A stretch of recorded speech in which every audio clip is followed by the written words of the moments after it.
ایک سورہ فاتحہ کی گزارش ہے مرحومہ سیدہ نادرہ زہرا نقوی بنت سید ذل مجد النقوی اور زوجہ ہیں سید تنویر عباس تقوی صاحب کی، اور اس اہل خانہ کے جتنے بھی مرحومین ہیں بلاخص حالیہ دنوں میں جو شہداء مومنین و مومنات ہمارے درمیان نہیں رہے، ان سب کو یاد رکھتے ہوئے ایک مرتبہ سورۃ الفاتحہ۔ بسم اللہ الرحمن الرحیم، الحمدللہ رب العالمین، ایاک نعبد و ایاک نستعین، اهدنا الصراط المستقیم، صراط الذین انعمت علیہم۔ بسم اللہ الرحمن الرحیم، ربنا تقبل منا انک انت السمیع العلیم۔ صلوات پڑھیں محمد وعلی محمد۔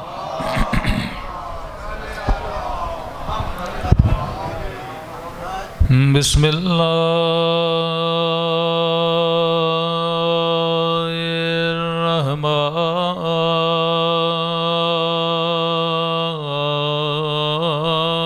الرحمن الرحیم، الحمدللہ رب العالمین،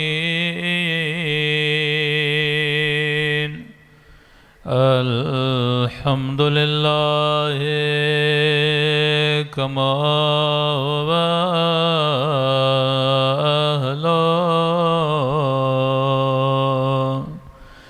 الصلاة والسلام على سيد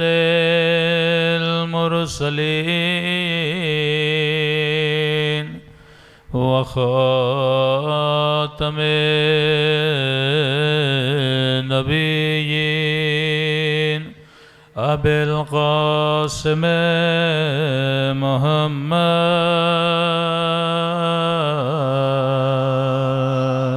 صلوات پڑھے محمد وعلی محمد وعلی آلہ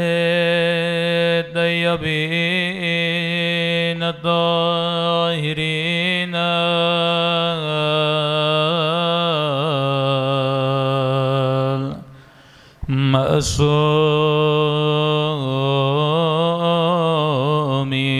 معصومین۔ سنبھل کے دعا امام زمان۔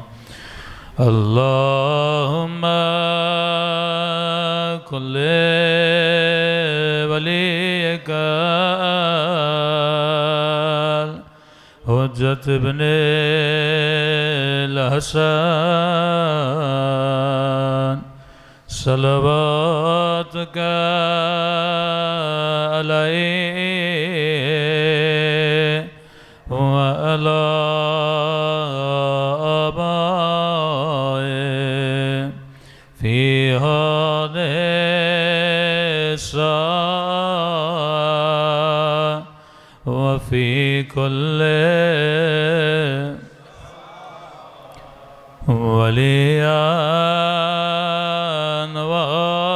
وحافظا وقائدا وناصرا ودليلا وعينا حتى تسكنه أرضك طوعا وتمتعه فيها طويلا برحمتك يا ارحم الراحمین۔ صلوات پڑھے محمد وعلی محمد۔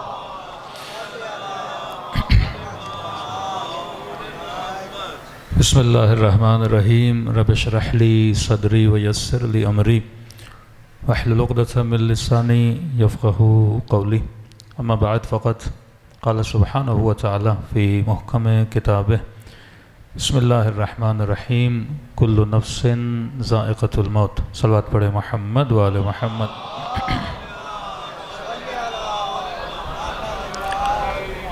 دعا ہے پروردگار عالم ہم سب کی عبادتوں کو اپنی بارگاہ عالی میں قبول فرمائے، اور جو مقصد زندگی، مقصد عبادت لے کر ان مجالس میں آتے ہیں، خدا ان مقاصد میں بھی ہم سب کو کامیابیاں، کامرانیاں نصیب فرما دے۔ زیادہ دیر حائل نہیں ہوں گے کیونکہ ٹریفک کی وجہ سے ہمیں بھی دیر ہو گئی اور قبلہ صاحب بھی تشریف لا چکے ہیں۔ مختصر معصوم کے 2 فرامین اور رفع زحمت۔ قرآن مجید کی آیت ہے کہ کل نفس ذائقۃ الموت، فرمایا ہر نفس نے موت کے ذائقے کو چکھنا ہے۔ اب یہاں پہ یہ ہے سوال پیدا ہوتا ہے کہ موت کا ذائقہ ہے کیسا کہ نفس نے جسے چکھنا ہے؟ کیا موت کا ذائقہ عام ذائقوں کی طرح ہے کہ مثلاً کسی سے پوچھا جائے نمک کا ذائقہ کیا ہے تو ہر انسان یہ جواب دے گا کہ نمک کا ذائقہ نمکین ہے۔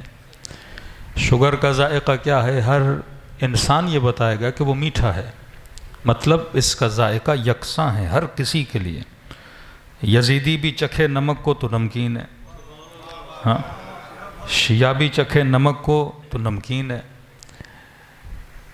شوگر اگر مومن بھی کھائے تو میٹھی ہے، اور ایسا نہیں کہ منافق چکھے تو اس کی مٹھاس کیا ہو جائے؟ کم ہو جائے۔ ذائقہ ایک ہے۔ تو کیا موت کا ذائقہ بھی ایسے ہی ہے کہ مومن کے لیے بھی ویسے ہو، منافق کے لیے بھی ویسے ہو، یا موت کا ذائقہ ہر کسی کے لیے الگ الگ ہے؟ اور اگر الگ الگ ہے تو پھر موت کا ذائقہ ہے کیسا؟ مومن کے لیے موت کا ذائقہ کیسا ہے؟ منافق کے لیے موت کا ذائقہ کیسا ہے؟ کیا خدا نے یہ فکس کیا ہوا ہے کہ اگر مومن چکھے گا تو ذائقہ ایسا ہوگا اور منافق چکھے گا تو ذائقہ ویسا ہوگا؟ علماء اخلاق اس کی بڑی اچھی ترتیب دیتے ہیں، کہتے ہیں موت کے ذائقے کی مثال یا بخود ذات خود جو موت ہے اس کی مثال پانی کی طرح ہے۔ پانی کی بڑی عجیب خاصیت ہے کہ پانی کا اپنا کوئی رنگ نہیں ہے۔ آپ اس میں شربت ڈالیں تو کبھی سبز ہو جاتا ہے، کبھی لال ہو جاتا ہے، مطلب جیسا رنگ دو پانی اس رنگ میں ڈھل جاتا ہے۔ دوسرا، پانی کا اپنا بھی کوئی ذائقہ نہیں ہوتا خاص۔ آپ پانی میں نمک ڈالو تو نمکین ہو جاتا ہے، لیمبو ڈالو تو پانی کھٹا ہو جاتا ہے۔ کہ یہ جو زندگی خدا نے آپ کو دی ہے 15 سال سے لے کے 70 سال تک، 80 سال تک، جسے آپ آب حیات بھی بول سکتے ہیں، یہ صاف شفاف زندگی خدا نے آپ کو دی۔ نہ اس کا کوئی ذائقہ ہے، نہ اس کا کوئی رنگ ہے۔ کہا یہ اختیار خدا نے کس کو دیا؟ یہ آپ کو دیا۔ اب آپ کی مرضی ہے 60 سال 70 سال اپنی زندگی کے رنگ کو رنگ امیر المومنین میں بدلو، ہاں، اس کو ولائی رنگ میں بدل دو، یا آپ کی مرضی ہے اس رنگ کو یزیدی رنگ میں بدل دو۔ آپ کی مرضی ہے اسے میٹھا بناؤ، آپ کی مرضی ہے اسے کڑوا بناؤ۔ یہ اختیار خدا نے کس کے ہاتھ میں رکھا؟ یہ اختیار خدا نے ہمارے ہاتھ میں رکھا کہ جب انسان کے بدن سے روح نکلتی ہے، ملک الموت کا صرف اتنا کام ہے یہ جو پوری گزری ہوئی زندگی ہے اس کے پانی کو جمع کرے، ایک گلاس کے اندر لا کے آپ کو دے اور کہے جناب پانی کو پیو، اور پینے کے بعد پینے والا یہ کہے کہ ملک الموت یہ اتنا کڑوا کیوں ہے؟ جواب آئے کہ ذائقہ میں نے نہیں بنایا، ذائقہ تو نے بنایا تھا۔ میٹھا بھی ہے تو تیری وجہ سے، کڑوا بھی ہے تو تیری وجہ سے۔ اور اس کی تصدیق کے لیے واقع کربلا ہے کہ جب چچا نے بھتیجے سے پوچھا کیف عندک الموت، کہ چچا احلا من العسل، شہد سے زیادہ میٹھا ہے۔ تو یہ ہمارے اختیار میں ہے کہ اپنے موت کے ذائقے کو میٹھا بناتے ہیں یا اپنے موت کے ذائقے کو کڑوا بناتے ہیں۔ کبھی کبھی جوان آ کے پوچھتے مولانا اگر 70 سال 25 سال 30 سال ہم نے اس پوری زندگی کے نچوڑ کو گندا کر دیا، میلا کر دیا، نجس کر دیا، بدبودار کر دیا، کہ کوئی راستہ ہے کہ پھر سے اس پانی کو صاف کیا جائے، ستھرا کیا جائے؟ میں نے کہا جب دنیا کا گندے سے گندا پانی فلٹر کے ذریعے سے صاف ہو سکتا ہے تو تیری زندگی کے گزرے ہوئے لمحے بھی صاف ہو سکتے ہیں۔ اور اگر اس فلٹر کو دیکھنا ہے تو کربلا کے میدان میں آ جا۔ اور جیسا گنہگار جب حسین کے پاس جاتا ہے تو جنتی بنا کے روانہ کر دیا جاتا ہے۔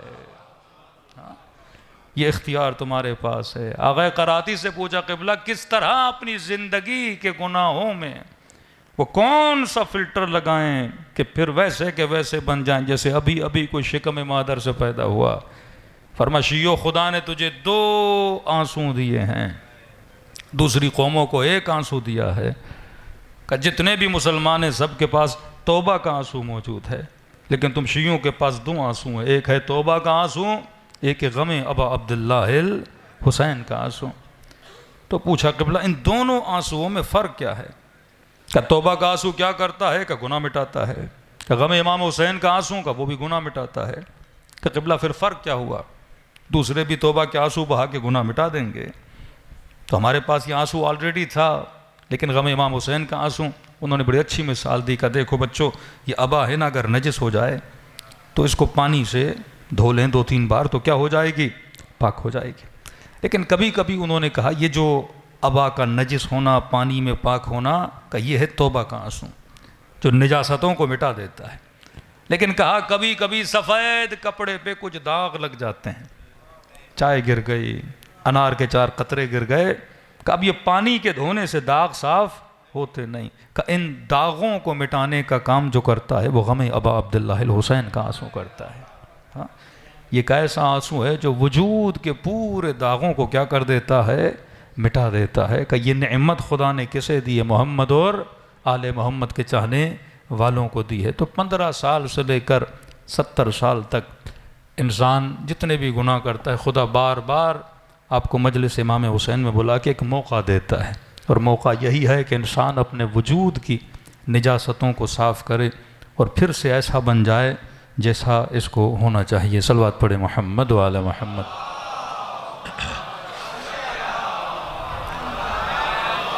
ایک نقطہ اور زحمت کو تمام کروں۔ اب یہ 70 سال جو ہم 60 سال 50 سال جتنی خدا نے آپ کو زندگی دی، ہم نے کیا بن کے آخرت میں اٹھنا ہے؟ کبھی تو یہ ہے کہ مولانا نمازیں زیادہ سے زیادہ پڑھیں، روزے زیادہ سے زیادہ رکھیں، خطبہ کے لیے ہے مجلسیں زیادہ سے زیادہ پڑھیں۔ وہ کون سا کام ہے جس چیز کے کرنے سے ہم مقصد انسانیت اور ہدف انسانیت کو پورا کریں گے؟ ہمارے حوزہ علمیہ میں ایک ڈیفینیشن آف ہیومن بتائی جاتی ہے کہ انسان کہتے کسے ہیں؟ تو عمومی تعریف جو انسان کی گئی وہ یہ تھی کہ الانسان و حیوان ناطق، انسان ایک ایسا حیوان ہے جو بولتا ہے، صاحب نطق ہے۔ لیکن آج کل جو علماء جدید ہیں وہ اس تعریف کو نہیں مانتے، کہتے اگر صرف بولنا کمال بشر ہوتا، بولتا تو طوطا بھی ہے۔ آپ کسی گھر میں گئے، طوطے نے آپ کو سلام کیا، کچھ طوطے 2000 ورڈز بولتے ہیں، کچھ طوطے 5000 ورڈز بولتے ہیں، اور کہ اگر خدا نہ خواستہ کوئی انسان پیدا ہوا پیدائشی گونگا تھا تو کیا وہ کمال بشر تک نہیں پہنچ سکتا؟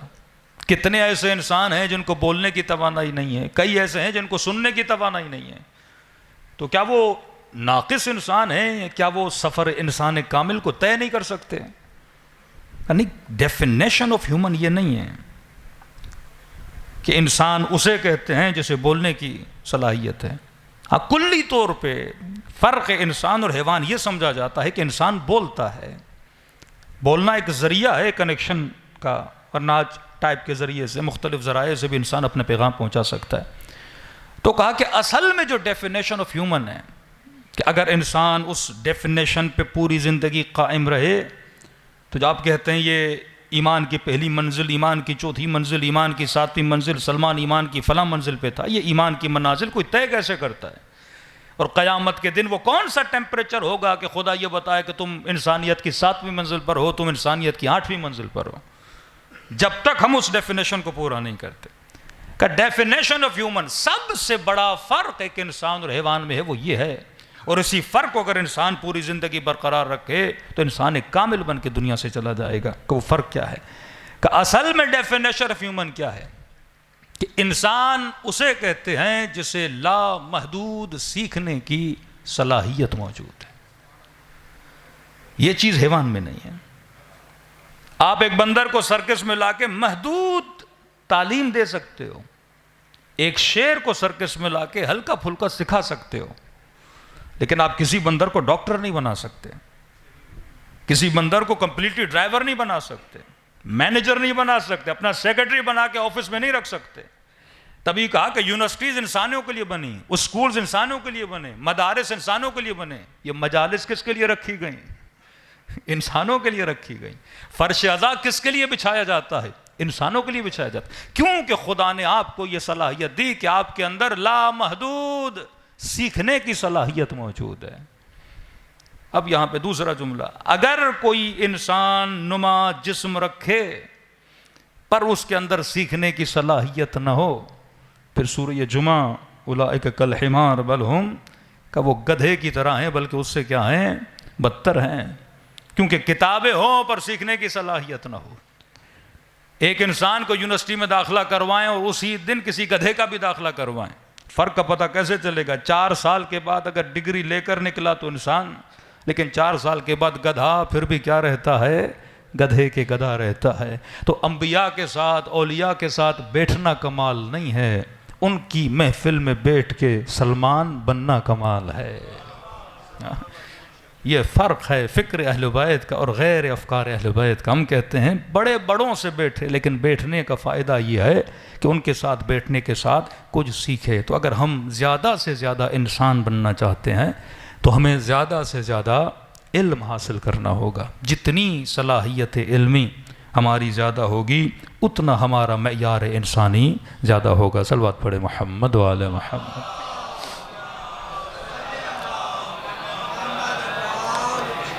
اسی طرح کربلا کے میدان میں آئیے. ہر کیوں بنا؟ کیونکہ ہر نے کچھ نہ کچھ سیکھا.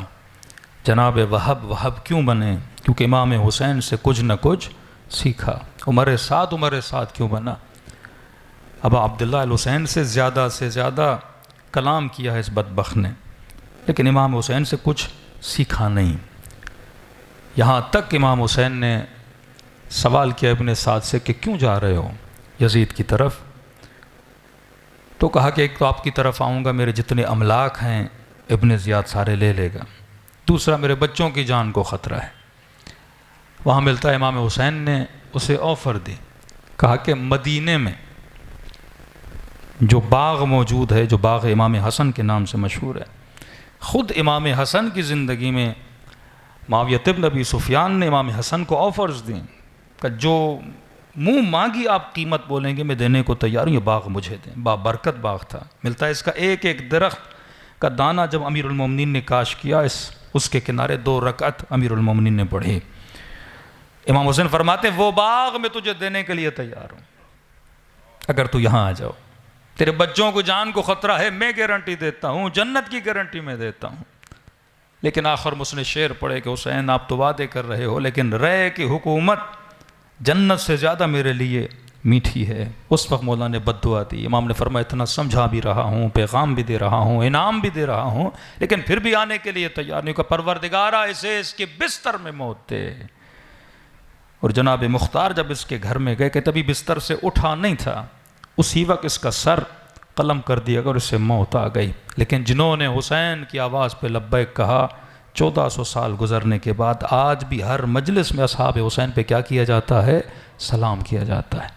تو اگر بقا سے محبت کرو گے تو خدا باقی رکھے گا.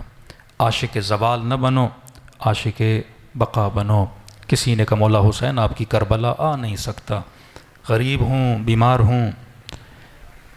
امام حسین نے فرمایا اگر آ سکو تو کربلا ضرور آؤ، کیونکہ مرنے کے بعد احساس ہوگا کہ زیارت ابا عبداللہ الحسین کا ثواب کتنا زیادہ ہے. مشہد کے بہت بڑے عالم دین بیٹے کی خواب میں آئے کہ بابا اگر واپسی میں دنیا میں ایک دن ملے آپ کیا کریں گے؟ کہ بیٹے میں نے پوری زندگی میں 39 مرتبہ امام رضا کی زیارت کی، اور ہر زیارت کے بدلے میں امام رضا 3 مرتبہ عالم برزخ میں مجھ سے ملنے آئے. تو اگر ایک دن بھی مجھے ملے گا تو کہا میں امام معصوم کی زیارت کو جاؤں گا. یہ امام حسین کا جملہ. فرمایا مرنے کے بعد تجھے پتہ چلے گا کہ ہماری زیارتوں کا ثواب عالم برزخ میں تجھے کتنا ملتا ہے. لیکن کہ مولا اگر نہ آ سکوں تو کیا کروں؟ بے اولاد ہوں، کوئی سہارا نہیں ہے، پیسہ نہیں ہے، مال نہیں ہے، دولت نہیں ہے. فرمایا ہم کریم ہیں، سخی وہ جو مانگنے پر دے، کریم وہ جو تیری ضرورت کو سمجھے اور تجھے کیا کر دے؟ عطا کر دے. فرمایا مولا کیا کروں؟ فرمایا جب دل تڑپے میری زیارت کے لیے تو فرمایا خلوص سے دل سے مجھ حسین کو ایک بار سلام دیا کرو. ہم کہیں گے لکھا جائے تیرے نام اعمال میں تجھے ثواب زیارت حسین مل گیا۔ کہ مولا اتنا آسان ہے، ایک سلام کروں ثواب مل جائے؟ پر میں ایک نشانی اگر تیرے اندر آئے، کہ مولا کون سی نشانی؟ کہ جب مجھ غریب کو سلام کرو اور نہ چاہتے ہوئے تیری آنکھوں سے آنسو جاری ہو جائیں۔ فرمایا اس وقت یہ مت سمجھنا یہ تیرے آنسو ہیں، حسین نے تجھے تیرے سلام کا جواب بھیجا ہے۔ ہم اپنے اساتذہ سے پوچھتے تھے کہ جب حرم معصوم میں جاتے ہیں تو اذن دخول پڑھتے ہیں، ادخلوا یا اللہ، ادخلوا یا رسول اللہ، ادخلوا یا ملائکۃ اللہ۔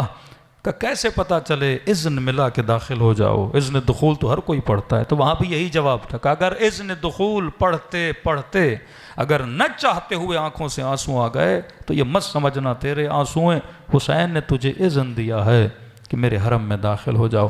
دلوں کو چند لمحوں کے لیے کربلا کی طرف روانہ کریں، ایسے سلام کریں جیسے زینب کبریٰ نے کیا، ایسے سلام کریں جیسے 4 سالہ بچی نے کیا۔ یہ سلام ہر شیعہ کو آتا ہے، نہ بھی آتا ہو تو نام حسین ہر کسی کو آتا ہے۔ چند سلام اور رفع زحمت۔ فرمایا ایسے سلام کرو جیسے کربلا کے یتیم کیا کرتے تھے، ایسے سلام کرو جیسے سیدہ زینب سلام کیا کرتی تھی، اور اس خلوص سے کرو کہ خدا ہم سب کے نام اعمال میں ثواب زیارت حسین کو درج کریں سب مل کے۔ السلام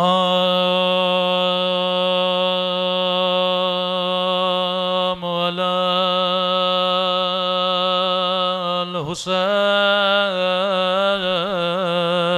الحسین وعلی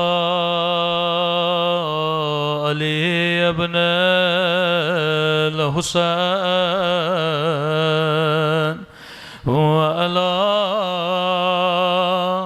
اولاد الحسین وعلی اصحاب الحسین۔ سب مل کے السلام علی الحسین وعلی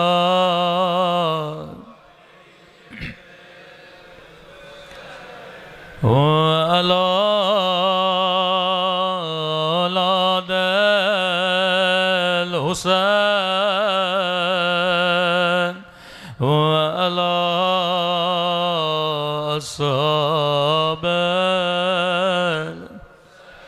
حسین کی صدا بلند ہو، سب مل کے السلام علی الحسین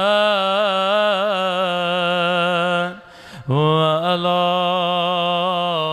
علی ابن وعلی اولاد وعلی اصحاب۔ میرا سلام ہو اس درد بھرے منظر پہ جب زینب کی نظر حسین کی پامال بدن پہ پڑی۔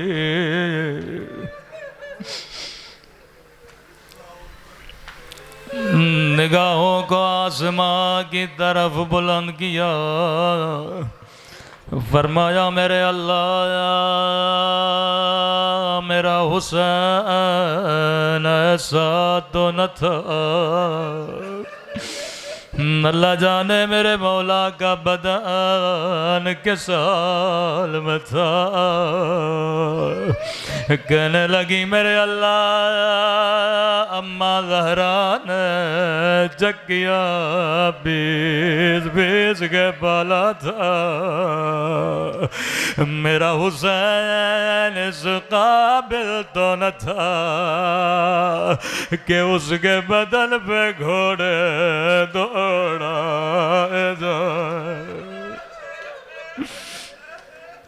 یہ لئی اپنے ذات کے پاس آیا کہنے لگا ابن سعد جب میں نے حسین کے بدن پہ گھوڑے دوڑائے میں نے اپنے کانوں سے حسین کی پسلیاں ٹوٹنے کی آواز سنی تھی عزاداروں کچھ پسلیاں کربلا میں توڑی گئی لیکن کچھ پسلیاں مدینے میں توڑی گئی مجھے خدا کی قسم ہے اگر مدینے میں توہین نہ کی جاتی کبھی کربلا میں توہین نہ کی جاتی اگر مدینے میں زہرا کے در کو آگ نہ لگائی جاتی کبھی کربلا میں خیموں کو آگ نہ لگائی جاتی اگر مدینے میں پسلیاں نہ توڑی جاتی کبھی کربلا میں حسین کے بدن پہ گھوڑے نہ دوڑائے جاتے واللہ اگر مدینے میں علی مولا کے ہاتھوں میں رسیاں نہ باندھی جاتی کبھی کوفے کی بازار میں زینب کے ہاتھوں میں رسیاں نہ باندھی جاتی اگر مدینے میں نبی کی بیٹی کو تماچے نہ مارے جاتے او کبھی کربلا میں 4 سالہ بچی کو تماچے نہ مارے جاتے میں ہمیشہ دعا کرتا ہوں اللہ بچپن میں کسی بچے کو یتیم نہ بنائے بیٹیاں بابا سے بڑا پیار کرتی ہیں اور بیٹے ماں سے بڑا پیار کرتے ہیں امیر المومنین نے غسل دیا کفن دیا جنازہ گھر کے صحن میں رکھا فرمایا فضا بچوں کو کہو آخری بار اماں کا دیدار کر لے بچوں کے لیے سب سے مشکل گھڑی ہوتی ہے کہ ماں کے بدن کو کفن میں لپٹا ہوا دیکھے جو ماں پوری زندگی اپنے ہاتھوں سے کھانا کھلاتی رہی اسی ماں کے ہاتھوں کو کفن میں بندھا دیکھے فضا کہتی ہیں ایک ایک بچے کو کہا آخری بار اماں کا دیدار کر لو فضا کہتی ہیں حسن دوڑے دوڑے آگے بڑھے اماں کے رخساروں کے بوسے لینے لگے بی بی زینب آگے بڑھی اماں کے قدموں سے لپٹ گئی ام کلثوم آگے بڑھی اماں کے سینے سے لپٹ گئی لیکن فضا کہتی ہیں کہ چھوٹا بچہ سر کو گھٹنے میں دیے زاروں قطار رو رہا ہے کہنے لگی حسین حسین کیا اماں سے خدا حافظ نہیں کرو گے رو کر کہنے لگے اماں فضا جب تک اماں نہیں بلائیں گی میں نہیں جاؤں گا علامہ مجلسی فرماتے ہیں اتنا کہنا تھا ایک مرتبہ بندے کفن کھلے 2 ہاتھ باہر آئے آجا میرے کربلا والے حسین آجا میرے پیاس حسین آجا ماں کے سینے سے لگ جا بچے دوڑے دوڑے ماں کے سینے سے لپٹ گئے جبرائیل نازل ہوئے، علی بچوں کو ماں سے جدا کرو، عرش اولا پہ کوہرام بابا ہے، بڑے پیار سے حسن کو سینے سے لگایا، حسین کو سینے سے لگایا، زینب کے سر کے بوسے لینے لگے۔ ایک جملہ کہوں گا مولا علی ہائے تیرے بچوں کی یتیمی، جب یتیم ہوئے باپ نے سینے سے لگایا، لیکن ہائے مولا کربلا کربلا ایک 4 سالہ بچی ہے، جب یتیم ہوئے کسی نے سینے سے نہیں لگایا، اور کبھی شمر کے تماچے، کبھی ظالموں کے تازیانے، اللہ لعنت اللہ علی القوم الظالمین۔ پروردگارہ بحق محمد و آل محمد مرحومہ کے درجات کو بلند فرما، جتنے بھی قبلہ کے مرحومین ہیں ان کو اعلیٰ علیین میں درجات عطا فرما۔ ربنا تقبل منا انک انت السمیع العلیم۔ میں ملتمس ہوں عالی جناب قبلہ مولانا سید شہنشاہ حسین نقوی سے کہ مجلس اعزاز سے خطاب فرمائیں۔ بار محمد و آل محمد بلند تر صلوات۔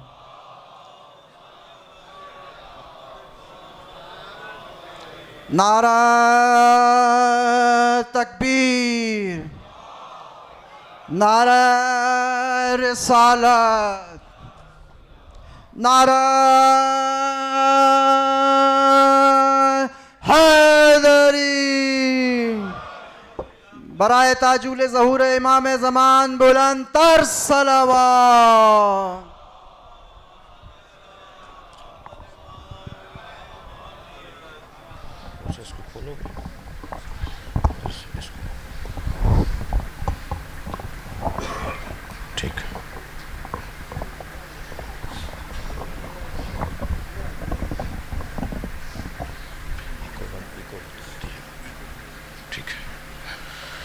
رحم اللہ من قرأ الفاتحہ۔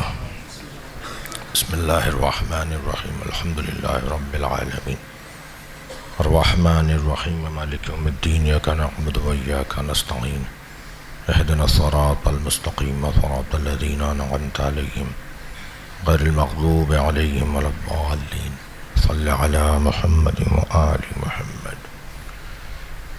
اعوذ باللہ من الشیطان الرجیم، بسم اللہ الرحمن الرحیم، الحمد للہ الذی لا یبلغ مدحتہ القائلون ولا یحصی نقماءہ العادون ولا یعدی حقہ المجتہدون، الذی لیس لصفتہ حد محدود ولا نعت موجود ولا وقت معدود ولا اجل ممدود، فطر الخلائق بقدرته ونشر الرياح برحمته، الصلاة والسلام على الرسول المسدد المصطفى العمجد المحمود الأحمد، سيدنا ومولانا ومولى الكونين جد الحسن والحسین عانی ابو القاسم محمد، اللہم وآلہ الطیبین الطاہرین المعصومین الذین قال اللہ انما یرید اللہ لیذہب عنکم الرجس اہل البیت ویطہرکم تطہیرا۔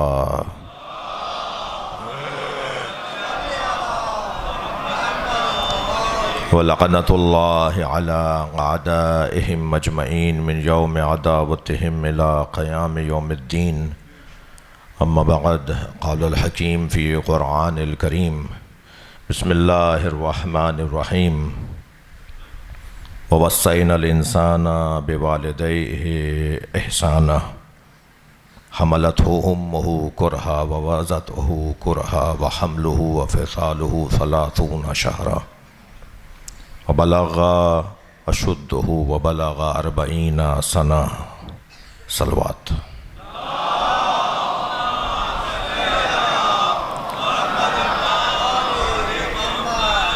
التماس کر رہا ہوں ایک سورہ فاتحہ، 3 مرتبہ سورہ اخلاص حاضرین مجلس کے مرحومین، خاص طور پر پہلی برسی ہے مرحومہ مغفورہ والدہ مولانا ناظر عباس تقوی، یعنی مرحومہ سیدہ نادرہ زہرا بنت سید ذل پنجتن، زوجہ سید تنویر عباس تقوی، رحم اللہ من قرأ الفاتحہ۔ بسم اللہ الرحمن الرحیم، الحمدللہ رب العالمین، الرحمن الرحیم، مالک یوم الدین، ایاک نعبد و ایاک نستعین، اہدنا الصراط المستقیم، صراط الذین انعمت علیہم غیر المغضوب علیہم ولا الضالین۔ بسم اللہ الرحمن الرحیم، قل هو اللہ احد اللہ الصمد، لم یلد ولم یولد ولم یکن لہ کفوا احد۔ بسم اللہ الرحمن الرحیم، قل هو اللہ احد اللہ الصمد، لم یلد ولم یولد ولم یکن لہ کفوا احد۔ بسم اللہ الرحمن الرحیم، قل هو اللہ احد اللہ الصمد، لم یلد ولم یولد ولم یکن لہ کفوا احد۔ اللہم صلی علی محمد وآل محمد۔ مغفرت کے لیے بلند تر صلوات پڑھیں گے۔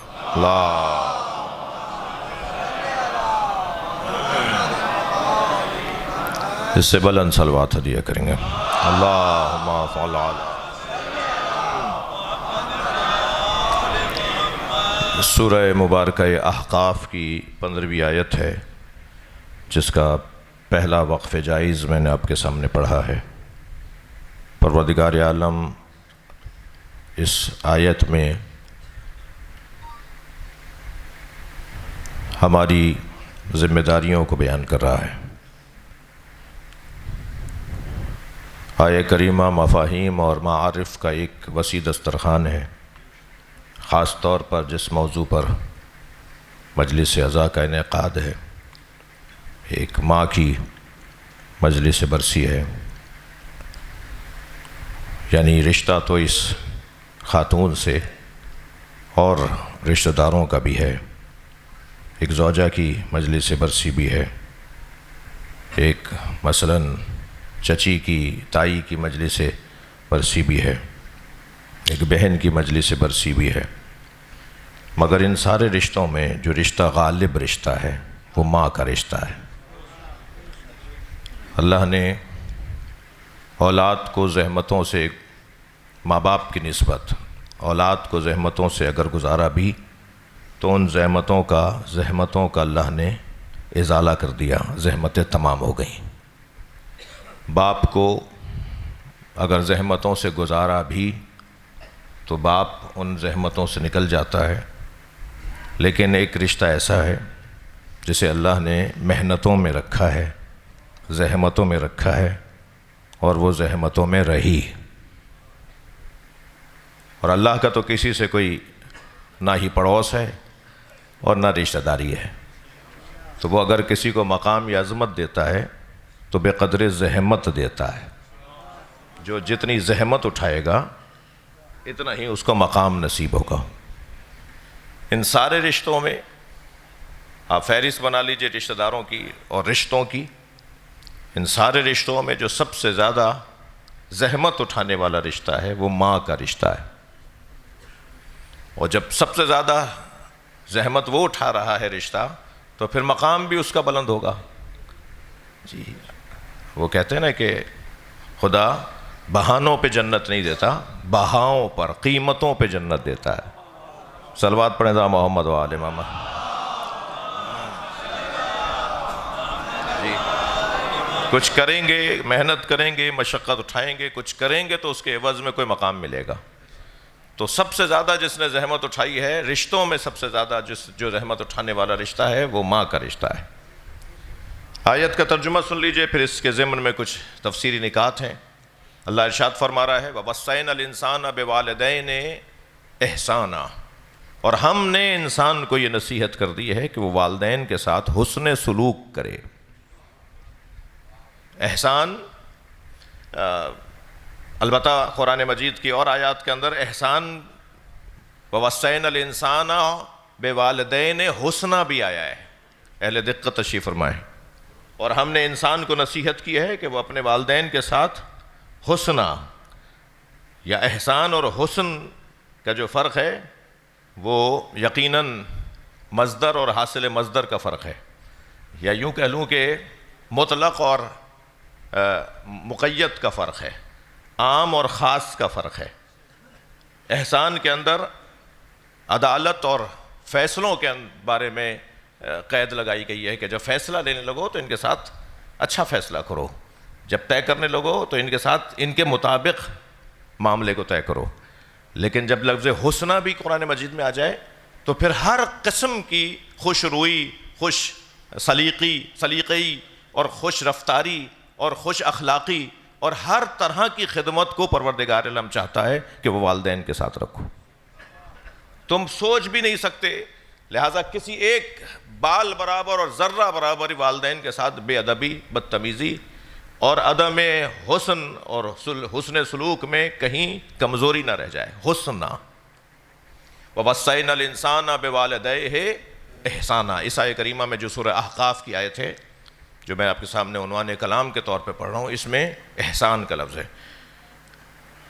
پھر آگے آیت بڑھتی ہے، اب یہاں وہ مطلقاً باپ بھی شامل ہے، والدین میں ماں بھی شامل ہے، لیکن پھر پروردگار عالم نے عام کے بیان کے بعد خاص کو بیان کیا ہے، عموم کو بیان کرنے کے بعد خصوص کو بیان کیا ہے، مطلق کو بیان کرنے کے بعد ایک مقید کو بیان کیا ہے کہ نہیں، بڑے پیمانے پر تو یہ کہ والد کے ساتھ بھی تمہارا اچھا برتاؤ ہو اور والدہ کے ساتھ بھی تمہارا اچھا برتاؤ ہو، لیکن فوراً آیت آگے بڑھتی ہے وَحَمَلَتْهُ أُمُّهُ كُرْهًا وَوَضَعَتْهُ كُرْهًا وَحَمْلُهُ وَفِصَالُهُ 30 شَهْرًا، اور جان لو اس کی ماں نے، بچے سے بات ہو رہی ہے نا، اولاد سے بات ہو رہی ہے، اس کی ماں نے اسے شدت کے ساتھ تکلیف میں رہ کر حمل کیا اور شدت، تکلیف کی شدت کے ساتھ اس سے جدائی اختیار کی، فصال جدائی۔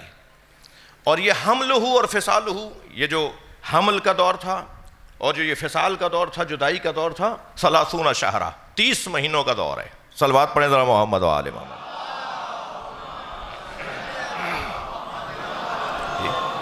یہ جو 30 مہینوں کا دور ہے، یہ 30 مہینے تک اپنے بچے کے ساتھ وابستہ رہی، 30 مہینے تک اپنے بچے کے ساتھ وابستہ رہی۔ اللہ ان ماؤں کو حساب میں نہیں لا رہا، توجہ چاہوں گا، جو 33 مہینوں تک اپنے بچے کے ساتھ رہتی ہیں۔ اللہ ایک ماں کو بھی یاد کر رہا ہے اس کے ضمن میں کہ ذرا تلاش تو کرو وہ 30 مہینوں والی ماں کون ہے۔ وہ 30 مہینوں والی ماں، میں عرض کرتا ہوں تفسیر میں کہ اور صلوات ہدیہ کریں نبی کی ذات پر۔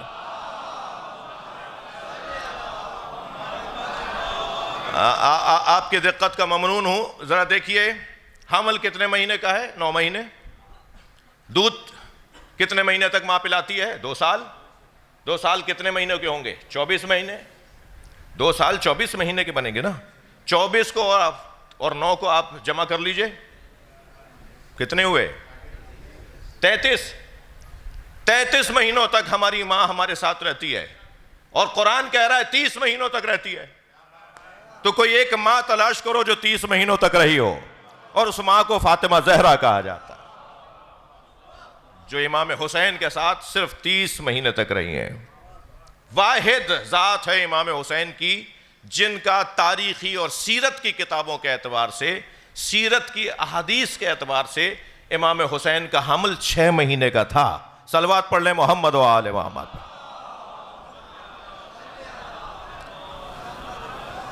6 مہینے دنیا میں آنے سے پہلے امام حسین کے ساتھ وابستہ رہیں، اور 2 سال دودھ دہی اور شیر دہی کے ایام، یعنی 24 مہینے۔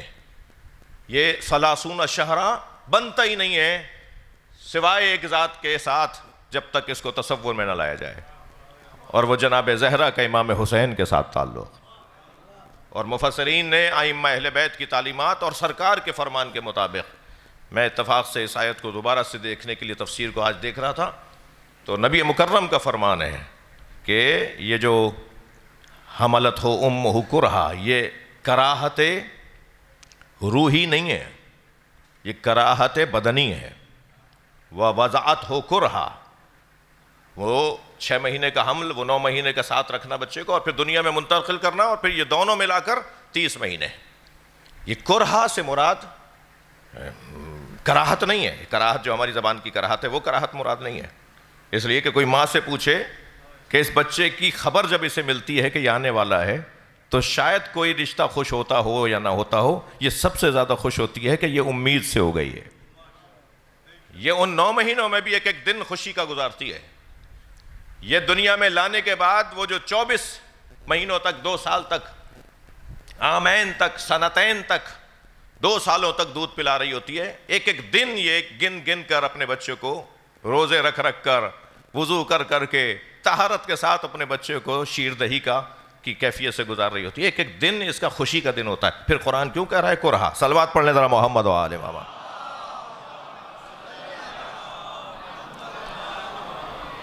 عزیزان گرامی، یہ کراہت روحی نہیں ہے. روحانی طور پہ تو یہ بہت خوش ہوتی ہے. روحانی طور پر اس سے زیادہ خوش کوئی رشتہ نہیں ہوتا. دوسرے لڈو بانٹ رہے ہوتے ہیں، دوسرے خوشی منا رہے ہوتے ہیں، دوسرے مبارکباد دے رہے ہوتے ہیں. ساس کہتی ہے میری بہو امید سے ہے، شوہر اپنے ایک خوشی کی کیفیت میں ہوتا ہے. لیکن سب سے زیادہ خوشی اگر اس کیفیت میں کسی کو ہوتی ہے تو وہ خود اس ماں کو ہوتی ہے، جو ایک وجود کو وجود بخش رہی ہوتی ہے، ایک اور وجود کو دنیا میں لا رہی ہوتی ہے. ایک صلوات اور پڑھیں نبی کی ذات پر.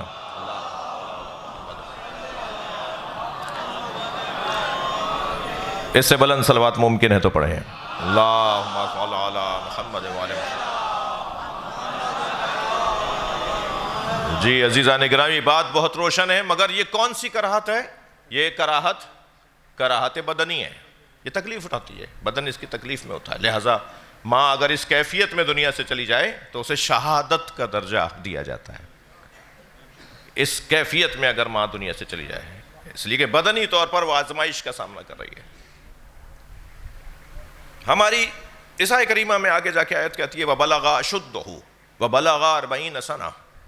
جب یہ پختہ ہو جاتا ہے، جی جب یہ پختہ ہو جاتا ہے، یعنی وہ 30 مہینے، 9 مہینے وہ، اور پھر 2 سال یہ، 33 مہینے. قرآن کیونکہ امام حسین کی ماں کو، سب سے بڑی ماں کو ذہن میں رکھ کے ماؤں کو یاد کر رہا ہے نا. تو یہ دن گزارنے کے بعد پھر یہ جب بڑا ہو جاتا ہے دنیا میں آنے کے بعد، جب یہ پختہ ہو جاتا ہے، اشدہ، جب یہ پختہ ہو جاتا ہے، وَبَلَغَ 40 سَنَةً، اور جب یہ 40 سالوں کا ہو جاتا ہے تو اب گویا یہ کامل ہو جاتا ہے. یعنی وہ 30 مہینے اپنی جگہ اور پھر یہ کامل ہو جاتا ہے. پھر جب یہ کامل ہو جاتا ہے تو پھر وَقَالَ رَبِّ اوزعنی، یا اللہ، یہ کہتا ہے یا اللہ مجھے توفیق عطا فرما ان اشکر نعمتک التی انعمت علی وعلی والدی. یا اللہ مجھے توفیق عطا فرما کہ میں تیری ان نعمتوں کا شکر ادا کروں جو تو نے مجھ پر نازل کی اور میرے والدین پر نازل کی. وَنَعَامَلَ صَالِحًا، اور یا اللہ مجھے توفیق عطا فرما کہ میں عمل صالح انجام دے سکوں. وَأَصْلِحْ لِي فِي ذُرِّيَّتِي، اور پھر یہ اللہ کی بارگاہ میں دعا کرتا ہے کہ یا اللہ میری ذریت میں بھی نیکیاں عطا فرما. دیکھیے یہ انسان کی زندگی کو پروردگار عالم نے 3 رشتوں کے ساتھ جوڑ دیا ہے. ایک سابقہ رشتوں سے، ایک اپنی ذات کے رشتے سے، اور ایک اپنی اولاد کے رشتے سے. یعنی ہمارا تعلق، اب موضوع میرا اب شروع ہوگا کہ ہمارا تعلق صرف اپنی ذات کے ساتھ نہیں ہے، ہمیں اپنے والدین کے بارے میں بھی اہتمام کرنے کا حکم دیا گیا ہے. ہمیں اپنے بارے میں بھی ان اصلح ان اعمل صالحا، اپنے بارے میں بھی غور کرنے کا اللہ نے حکم دیا ہے. اور نہ صرف یہ بلکہ یہ کون سا ہنر ہے کہ جو چلے گئے ان کے لیے فاتحہ ہو گئی، جو زندہ ہیں وہ نیکی کا کام انجام دے رہے ہیں اور بس نہیں. وَأَصْلِحْ لِي فِي ذُرِّيَّتِي، اس آیت کریمہ میں سورہ احقاف میں، اور یا اللہ میری ذریت میں بھی نیکیاں عطا فرما. یہ انسان کمزور انسان ہوگا کہ جو اپنی اولاد کا خیال نہیں کرے گا، جو آئندہ نسل کا خیال نہیں کرے گا، آئندہ نیکیاں منتقل ہوں اس کا خیال نہ ہو. یہ آئندہ نیکیاں منتقل کیسے ہوں گی؟ بہت سارے گریزوں سے گریز کرتا ہوا اتنا عرض کروں کہ وہ جو آئندہ کی نیکیاں اپنی نسل کے اندر منعقد کرنی ہے، باقی رکھنی ہے، جاری رکھنی ہے، مستقل رکھنی ہے، اس کا ایک حل اور ایک روشن حل یہ ہے کہ وابستگی ایسی خاتون کے ساتھ ہو کہ جس سے آنے والا بچہ وہ خود بخود نسلوں کی نمائندگی کر رہا ہو، اپنے آباء و اجداد کی ترجمانی کر رہا ہو۔ لہٰذا جب حضرت ابراہیم علیہ السلام کو پروردگار عالم نے امامت کا منصب عطا کیا تو حضرت ابراہیم علیہ السلام فوراً اپنی ذریت کے بارے میں سوال کر رہے ہیں، وَمِن ذُرِّيَّتِي، یا اللہ میری اولاد میں بھی امامت ہے؟ اولاد کا خیال رکھنا، آئندہ کیا ہوگا، یہ بچہ پڑھ رہا ہے یا نہیں، یہ نیکوکار بنے گا یا نہیں، یہ فساد پھیلائے گا یا معاشرے کے اندر اصلاح کرے گا، اس بات کا خیال، اس بات کا احساس، اس بات کا دھڑکا، اس بات کی گویا اضطراب، یہ بہت ضروری ہے۔ یہ کوئی کمال نہیں ہے کہ ہم نے اپنے آپ کو اچھا کر لیا، ہاں کمال ہے، مگر اس سے بڑا کمال یہ کہ اپنے اصلاح اور بہتری کے ساتھ اپنی نسل کا خیال بھی کیا جائے۔ وہ کیسے ممکن ہے کہ نسل بہتر ہو؟ وہ کیسے ممکن ہے؟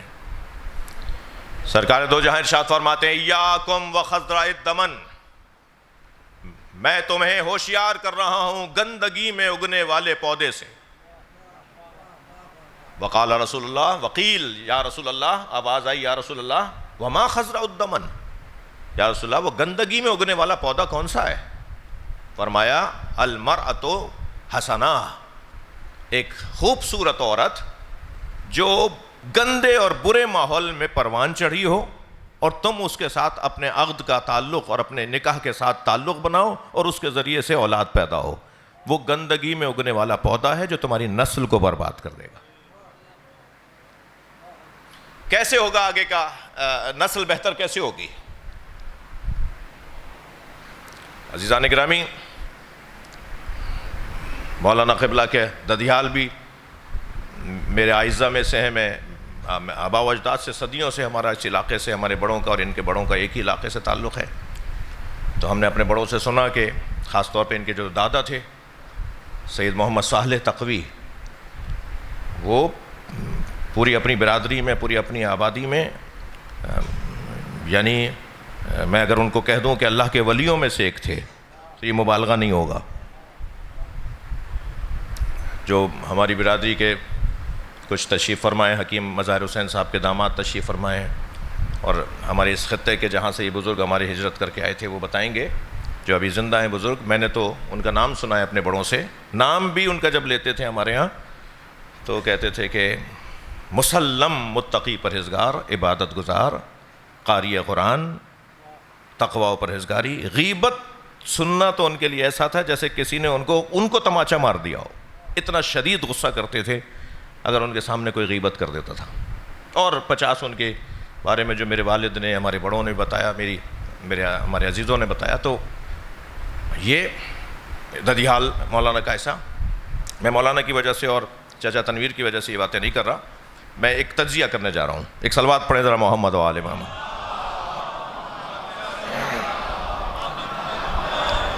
مگر مولانا کی والدہ کا جو خاندان ہے، جس مومنہ کی مجلس ترحیم اس وقت ہم منعقد کر رہے ہیں،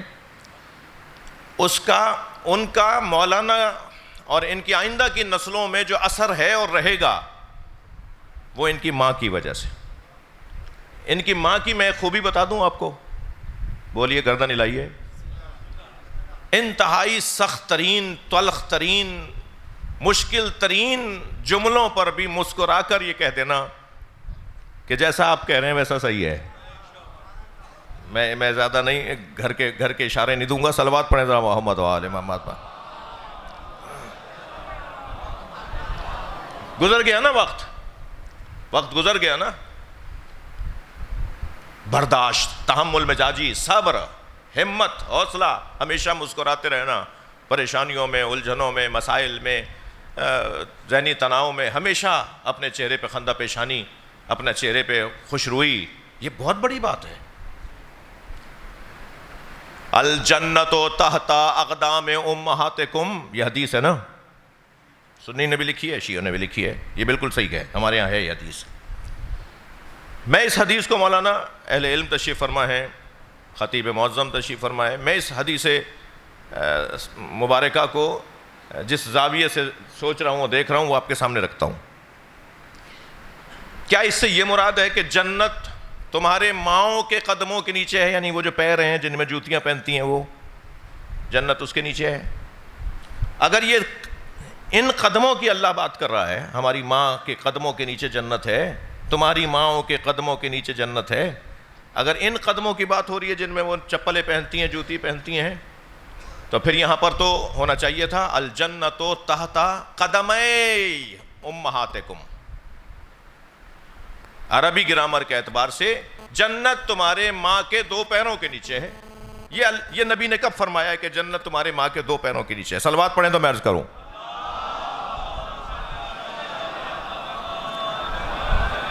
اپنے مضمون پر بات کر رہا ہوں. الجنت تحت اقدام قدمی نون گرے گا اضافہ ہونے کی وجہ سے. امہاتکم تمہاری ماں کے 2 قدموں کے نیچے یہ ہونا چاہیے تھا، قدمی کا لفظ ہونا چاہیے تھا. قاف دال میم چھوٹی ہے، پھر اس کے آگے اگر نون لگا دے گے تو قدمین ہو جائے گا، قدمین 2 قدم. مگر حدیث میں تو قدمین کا لفظ نہیں ہے، اقدام کا لفظ ہے. یہ جو بات میں آپ کے سامنے رکھ رہا ہوں یہ میں نے علامہ ذیشان حیدر جوادی سے سنی ہے، جس کی جو پہنچ ہونا اس کے نام سے ہی بیان کرنی چاہیے. ان کی مغفرت کے لیے صلوات پڑھیں.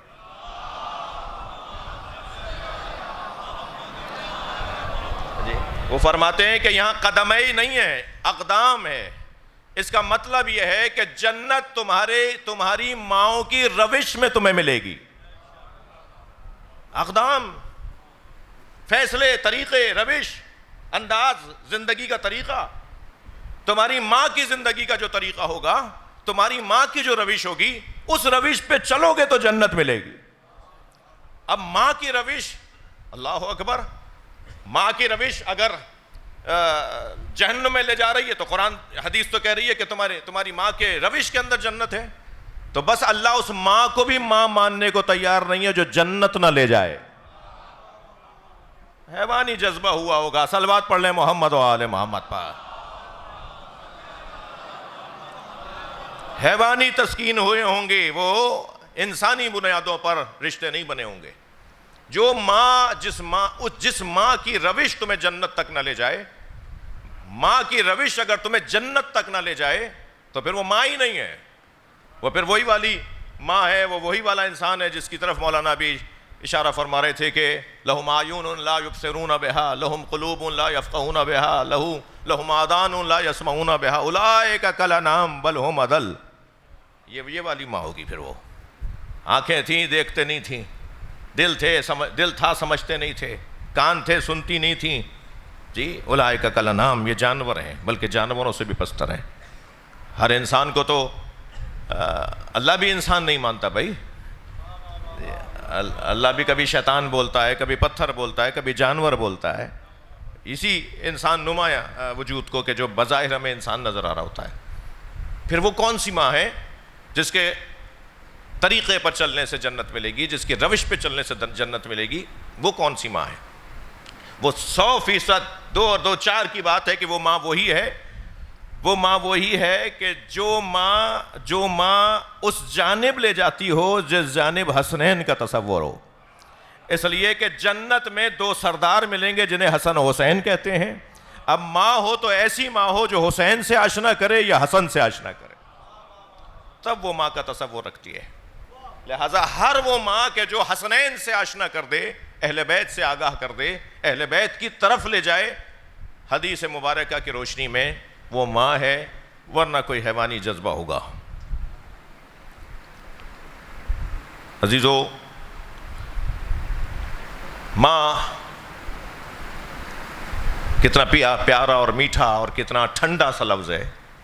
جب کہا جاتا ہے ماں، ایسا لگتا ہے کوئی دامن پھیل گیا ہو، کوئی باہیں پھیل گئی ہوں، کوئی آغوش پھیل گئی ہو، جی رحمت برس رہی ہو، ٹھنڈک آ رہی ہو. مائیں پروردگار عالم نے سکون اور چین کا سبب قرار دیا ہے. یہ اپنے آپ کو گھلاتی ہے، مٹاتی ہے، یہ اپنے آپ کو ختم کر دیتی ہے، مگر اپنے بچوں کو، اپنی اولاد کو پروان چڑھاتی ہے، ترقی یافتہ دیکھنا چاہتی ہے. اور یہ باپ کی نسبت باپ کی نسبت زیادہ مقام بھی اس لیے رکھتی ہے کہ اس کے اندر صفت ربوبیت پروردگار کا جلوہ باپ کی نسبت گہرا اور زیادہ ہے. وہ جو رب مطلق ہے اس کو پہچاننا اگر ہے تو ہمیں رب مجازی کو پہچاننا ہوگا. وہ جو رب حقیقی ہے اس کی معرفت رب مجازی کے ذریعے سے ممکن ہوگی، اور رب مجازی باپ ہے اور ماں ہے، اور پھر ان دونوں کے اندر بھی ماں. لہٰذا وہ حدیث بڑی معروف ہے، آپ نے 10 دفعہ سنی ہے، پڑھی ہے، کہ سرکار سے آ کر کسی نے کہا یا رسول اللہ میں اپنے ماں باپ کی خدمت کرنا چاہتا ہوں، تو بتائیں باپ کی کروں یا ماں کی؟ ایک وقت میں ایک ہی خدمت کر سکتا ہوں. تو حضرت نے فرمایا ماں کی. پھر فرمایا یا رسول اللہ فوراً ہی دوبارہ موقع مل جائے تو ماں کی خدمت کروں یا باپ کی؟ فرمایا ماں کی. پھر فرمایا یا رسول اللہ تیسری دفعہ پھر موقع ملے تو اب میں باپ کی کروں یا ماں کی؟ فرمایا ماں کی. پھر چوتھی دفعہ مولا یا رسول اللہ موقع مل جائے تو کیا کروں؟ تو حضرت نے چوتھی مرتبہ فرمایا باپ کی. یعنی اگر ایک وقت میں ایک کی خدمت کر سکتے ہو تو ترجیح 3 مرتبہ سرکار نے گویا فرمایا کہ ماں کی خدمت کرو. یہ ماں امت کی ماں ہو تو ام المومنین کہلائے، امت کی ماں ہو تو جناب خدیجہ کہلائے. جی جی جی صلوات پڑھ لیں بی بی کی ذات پر. اللہم صل علی. اور امت کی ماں ہو تو جو اپنے باپ کی بھی ماں کہلائے، وہ جناب زہرا کی ذات. یعنی اس رشتے سے سیدہ ہم سب کی ماں، یعنی جو امتی ہے نا، جو بھی لا الہ الا اللہ محمد الرسول اللہ علیہ ولی اللہ پڑھ رہا ہے، اس کا تعلق نسبی اعتبار سے سیدہ سے ہو یا نہ ہو، وہ سب کی ماں ہے. لہذا سیدہ ایک پورے کلمہ گو طبقے کی ماں. جی النبی اولیٰ بالمؤمنین من انفسہم وازواجہ امہاتہم. میرا نبی مومنین پر ان سے زیادہ اولیٰ اور اعلیٰ اور افضل اور اجلہ ہے، اور ازواجہ وازواجہم امہاتہم، اور میرے نبی کی زوجائیں امت کی مائیں ہیں. تو حضرت ام سلمہ امت کی ماں، حضرت ماریہ قبطیہ امت کی ماں، حضرت زینب بنت جہش امت کی ماں. توجہ ہے نا بتاتے. حضرت ختیجہ امت کی ماں. بھائی نبی کی 11 زوجاؤں میں 9 زوجہ تو رضی اللہ تعالیٰ عنہن ہے نا. صلوات پڑھیں ذرا محمد و آل محمد. امت کی مائیں، جی امت کی مائیں. تعظیم. اچھا پھر یہ ماں ہے تو اس کا مطلب یہ ہوا کہ وہ سارے احکامات جو ماں کے ہیں وہ ان کے جاری ہوں گے. تو پھر تو امت سے پردہ بھی نہیں ہونا چاہیے ان کا، کیونکہ اولاد سے ماں کا پردہ کہاں ہوتا ہے.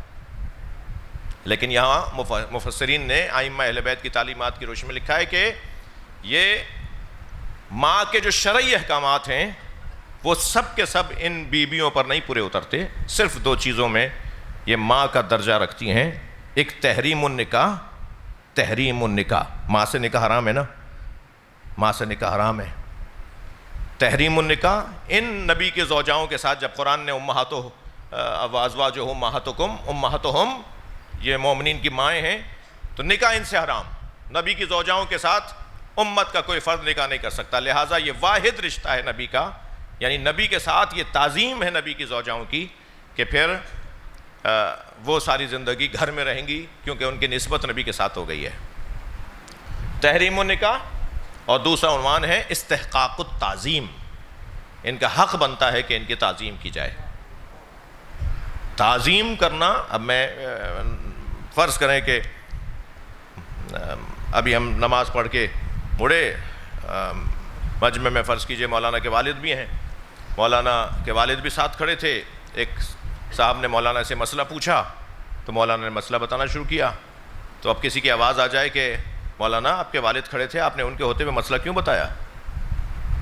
تو جواب یہ آئے گا کہ والد کی تعظیم ہے، مگر شرعی حکم تو عالم بتائے گا نا.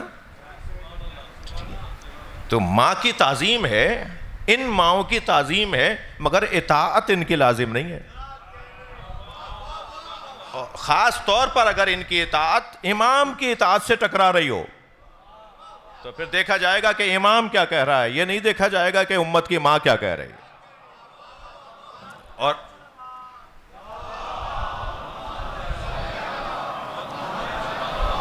وہ جو مطلق اور عمومی اعتبار سے حکم مادری رکھنے والا رشتہ ہے، وہ یہ نبی کی زوجاؤں کا رشتہ ہے. اور اسی طرح عمومی رشتہ پدری رشتہ بھی مولا کائنات و نبی کے لیے پروردگار عالم نے قرار دیا ہے. اور خود حدیث مبارکہ میں سرکار فرماتے ہیں انا و علی ابوا ھذہ الامہ، میں اور علی اس امت کے دو باپ ہیں. نبی نے اپنے آپ کو اور مولا علی کو امت کا دو باپ قرار دیا ہے. اور یقین جانیے کہ اگر باپ اور ماں میں جھگڑا ہو جائے، توجہ ہے بات کی، تو اولاد کو کیا کرنا ہے؟ ایک تو اولاد کو توجہ چاہوں گا، اولاد کو عام ماں باپ کی بات کر رہا ہوں، وہ باپ وہ ماں جو ولایت رکھتے ہوں ان کی بات نہیں. عام ماں باپ، ہمارے ماں باپ، اگر ماں باپ میں جھگڑا ہو جائے تو کیا کرنا ہے اولاد کو؟ پہلے تو دیکھنا ہے کہ جھگڑے کی نوعیت کیا ہے. جوانوں کی تعداد خاصی بیٹھی ہے، ایک نسخہ لیتے جائیں تو بہتر ہے. پہلے تو دیکھنا یہ ہے کہ جھگڑے کی نوعیت کس بات کی ہے. صرف اس بات پہ جھگڑا ہے کہ نمک زیادہ کیوں کر دیا، مثال کے طور پہ اس برتن میں لا کے مجھے کھانا کیوں دے دیا، وہاں کیوں نہیں رکھا، یہاں کیوں لا کے دے دیا، مجھے بلا کے کیوں کھلا رہی ہو، میرے پاس کیوں نہیں لا کے رکھا. یہ جھگڑے چل رہے ہیں چھوٹے موٹے جی. تو اس میں تو اولاد کے لیے فارمولہ یہ ہے، نسخہ یہ ہے کہ لا تعلق ہو جاؤ، نہ باپ کا ساتھ دو نہ ماں کا ساتھ دو. یہ کوئی وہ جھگڑا ہی نہیں ہے کہ جس میں تمہارا ایمان چلا جائے گا، یہ وہ مسئلہ ہی نہیں ہے جس میں تمہارے ساتھ کوئی مسائل آ جائیں گے. لیکن اگر مسئلہ اطاعت پروردگار کا ہو، اگر مسئلہ اطاعت رسول اللہ کا ہو، اگر مسئلہ اطاعت امام کا ہو، تو پھر کس کا ساتھ دینا ہے؟ توجہ چاہوں گا. پھر عزیزان گرامی دیکھنا ہے کہ یہ دونوں کون سے ہیں جو ان اطاعتوں کے ساتھ جڑے ہوئے ہیں.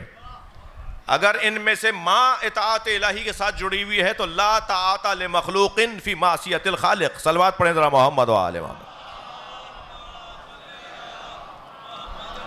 تو اس بنیاد پر نہیں کہ ماں کا ساتھ دے رہے ہو، بلکہ اس بنیاد پر کہ ماں کے پاس جو فیصلہ ہے اس وقت، وہ فیصلہ قرآن کے مطابق ہے، وہ فیصلہ رسول اللہ کے فرمان کے مطابق ہے. تو اللہ اور اللہ کے رسول کی اطاعت اگر مخلوق کی اطاعت کے ساتھ ٹکرانے لگے، بھئی توجہ ہے حضرات کی. ابھی ہماری قومی اسمبلی نے جو کچھ بل پاس کیے ہیں جن کا تعلق شریعت کے ساتھ ہے، تو ہم ان شرعی فیصلوں کو کیسے مان لیں کہ جب اللہ کچھ اور کہہ رہا ہو، قومی اسمبلی کچھ اور کہہ رہی ہو؟ تو ہمیں تو اللہ کی بات ماننی ہے. صلوات پڑھ لیں ذرا محمد و آل محمد.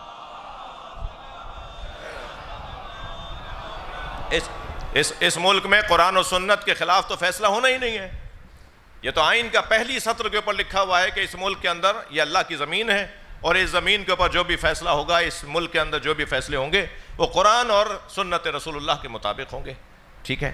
تو جہاں پر یہ اطاعت یعنی اطاعت الہی اور اطاعت رسول اللہ اور اطاعت مولا ٹکرا رہی ہو اور ماں کے ساتھ یا باپ کے ساتھ وہ حکم موجود ہو، پھر وہاں دیکھا جائے گا. لیکن اگر ماں ہو، توجہ چاہوں گا، ماں ہو نبی کی زوجاؤں میں سے کوئی زوجہ، اور باپ ہو علی ابن ابی طالب، اور ان دونوں ماں باپ کے اندر ہو جائے جھگڑا، تو پھر کس کی بات ماننی ہے؟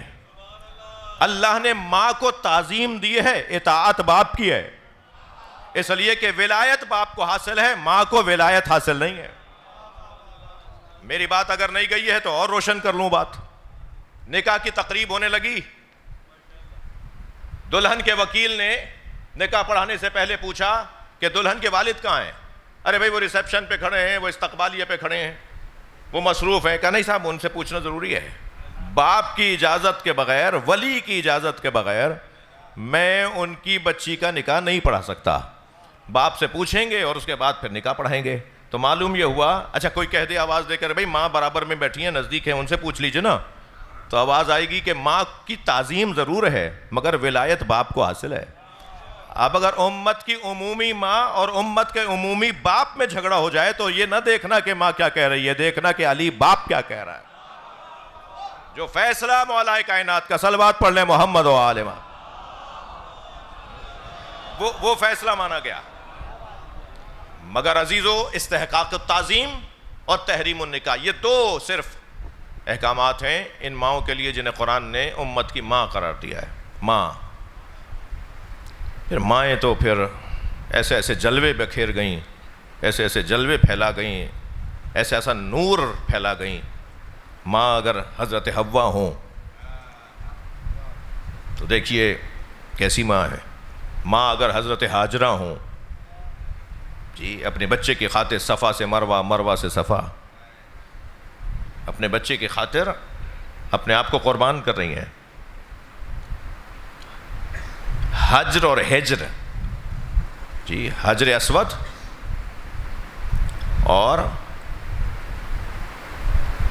یہ جہاں پر نالا گرتا ہے یہ مقام ہجر ہے. یہاں حضرت حاجرہ دفن ہے، ایک ماں کا آغوش ہے. اللہ بھی خوب جانتا ہے کہ اسے کیا کرنا ہے. جو مزاروں پہ جانے کو بدعت کہتے ہیں انہی سے اللہ وہاں کا طواف کرواتا ہے. وہ جو ناٹی سی دیوار ہے وہ کعبہ تو نہیں ہے، وہ کعبہ تو نہیں ہے، وہ تو کعبہ تو وہی 4 گوشہ عمارت ہے، وہی غلاف پہنا ہوا گھر ہے اللہ کا. مگر وہ جو چھوٹی سی دیوار ہے جس میں پرنالا گرتا ہے حتیم، یہاں حضرت حاجرہ اور حضرت اسماعیل کی قبریں ہیں. اللہ خوب جانتا ہے کیسے. یہ جو سبیلوں کے مخالف ہیں نا وہ لالا کے زمزم ضرور بانٹتے ہیں، زمزم سب کو لا کے پلائیں گے. اللہ خوب مانتا ہے، جانتا ہے کہ اسے کیا کرنا ہے. ایک ماں حضرت حاجرہ کی صورت میں، پھر ایک ماں ام موسیٰ کی صورت میں. جی اللہ کہہ رہا ہے کہ تمہارا کام تھا اس بچے کو بچانا، اور پھر ہمارا کام ہے اس بچے کو تمہاری آغوش میں پلٹانا. تو ہم جو کہہ رہے ہیں وہ مان لو. ایک صندوقچہ بناؤ، اس بچے کو دریا کے حوالے کر دو، صندوقچے کو میں لٹا کر صندوقچے کو دریا کے حوالے کر دو. کس دل سے حضرت حاجرہ نے، حضرت ام موسیٰ نے اپنے بچے کو، حضرت موسیٰ کو اس صندوقچے میں لٹایا ہوگا. اور پھر کنارے کنارے چل رہی ہیں، صندوقچہ تیرتا ہوا جا رہا ہے، نیل کے کنارے کنارے چل رہی ہیں. اچانک وہ ایک لہر آئی اور وہ صندوقچہ محل کے اندر چلا گیا، فرعون کے محل میں چلا گیا. اب سامنے تو دیوار ہے، آگے محل ہے، وہ دریا اس میں سے بہتا تھا، کچھ حصہ محل ایسے کنارے پہ بنایا ہوا تھا. اب جب ایک ماں کا کردار میرے عزیزو مکمل ہو جائے تو ایک اور رشتے کا کردار شروع ہوتا ہے، وہ ہے بہن. لہذا حضرت موسیٰ کی بہن ام کلثوم اس محل کے اندر گئیں اور جا کے کیا دیکھا کہ ایک تبصرہ ہے، ایک تذکرہ ہے، ایک شور ہے کہ ایک بچہ صندوق سے نکلا ہے مگر بھوکا ہے اور کسی سے دودھ بھی نہیں لے رہا. تو وہاں جا کے صرف کان میں ایک بات ڈال دی حضرت ام کلثوم نے، اخت موسیٰ نے، اخت موسیٰ اور ہارون. پروردگار عالم نے بہنوں کو کتنا کردار عطا کیا ہے. ایک بات ذہن میں ڈال دی کہ ایک خاتون ہے، شاید اس کا دودھ پی لے. تو اب یہ تو بچہ بھوکا تھا، انہیں تو کیا کہتے ہیں وہ ڈوبتے کو کیا چاہیے، تنکے کا سہارا. تو انہوں نے فوراً بلاؤ اس خاتون کو. اور پھر یہ دوڑی دوڑی گئی ماں کے پاس. اماں اللہ نے نہیں کہا تھا کہ میں تمہاری گود میں لوٹاؤں گا؟ چلو گود میں آنے کو موسیٰ تیار ہے. لے آئیں اپنی والدہ کو اور حضرت ام موسیٰ نے گود میں لیا. اور جیسے ہی وہ جو کئی گھنٹوں سے بھوکے تھے اور نہیں لے رہے تھے کسی اور خاتون سے دودھ، فوراً ہی ماں کی گود کی گرمی پائی تو حضرت موسیٰ نے دودھ بھی پی لیا. اور پھر یہ وہیں رہیں، انہیں دودھ پلاتی رہیں. ایک ماں کا کردار، پھر ایک بہن کا کردار، اور پھر ایک ماں اور بھی ہے، وہ ام عیسیٰ ہیں، حضرت مریم. دیکھیے کیا کیا تہمتیں، کیا کیا الزام، کیا کیا صرف بدنی تکلیفیں نہیں. ماں کانا ابو کے و ام کے سو، اے مریم نہ تیرا باپ ایسا تھا نہ تیری ماں ایسی تھی، یہ بچہ بغیر باپ کے کیسے آ گیا؟ اور ادھر حضرت مریم کو حکم ہے کہ تمہیں خاموش رہنا ہے، جواب ہی نہیں دینا، چپ کا روزہ رکھو. ہمارا کام ہے کہ ہم جانتے ہیں کہ ہمیں کیا کرنا ہے. حضرت مریم خاموش ہیں. بار بار تہمت لگ رہی ہے، بار بار الزام لگ رہا ہے، یہ بچہ بغیر باپ کے کیسے آ گیا؟ تمہارا باپ بھی ایسا نہیں تھا، تمہاری ماں بھی ایسی نہیں تھی، یہ اتنے بڑے لوگوں کی اولاد ایسے کیسے ہو گئی؟ تو ایک مرتبہ حضرت مریم نے اشارہ کیا، فاشارت الیہ، بچے کی طرف اشارہ کیا. قرآن کہتا ہے تو وہ کہنے لگے کیا کہہ رہی ہو، کیا مطلب ہے، کیا اشارہ ہے یہ؟ کیف نکلم من کان فی المہد صبیا، یہ ہم سے کیسے بات کرے گا؟ کیا چاہتی ہو ہم اس سے بات کریں؟ ہم تم سے بول رہے ہیں، تم تو جواب نہیں دے رہی ہو، اور تم کہہ رہی ہو اس سے بات کرو، یہ کیا بات کرے گا؟ اس وقت حضرت عیسیٰ علیہ السلام گویا ہوئے، بولنے لگے. انی عبداللہ آتانی الکتاب وجعلنی نبیا، میں اللہ کا بندہ ہوں، مجھے کتاب دے کر بھیجا ہے، مجھے نبی بنا کر بھیجا ہے. حضرت مریم نے بھی بہت زحمت اٹھائی اپنی اولاد کی خاطر. ماؤں کا کردار عزیزو، میں ان بچوں جوانوں سے کہوں گا کہ ماں کے چہرے کی طرف، باپ کے چہرے کی طرف دیکھنا عبادت ہے. جیسے خانہ کعبہ کو دیکھنا عبادت ہے، جیسے مصحف کو دیکھنا عبادت ہے، یعنی قرآن مجید کو دیکھنا عبادت ہے۔ یہ کوئی کم بات نہیں ہے۔ قدر کریں ہم، اگر ہماری مائیں زندہ ہیں، ہمارے باپ زندہ ہیں، اور اگر دنیا سے چلے گئے تو یہ مت سمجھیے گا کہ اب ہمارا کوئی حق نہیں رہا ان کے اوپر، یا ان کا ہم پر حق نہیں رہا۔ سرکار سے آ کر کسی نے کہا یا رسول اللہ میں نے منت مانی تھی میرا فلاں کام ہو جائے گا تو میں ماں کے قدموں کا بوسہ دوں گا۔ حضرت فرمائے منت پوری کرو، ایک صلوات اور ہدیہ کریں بلند آواز میں۔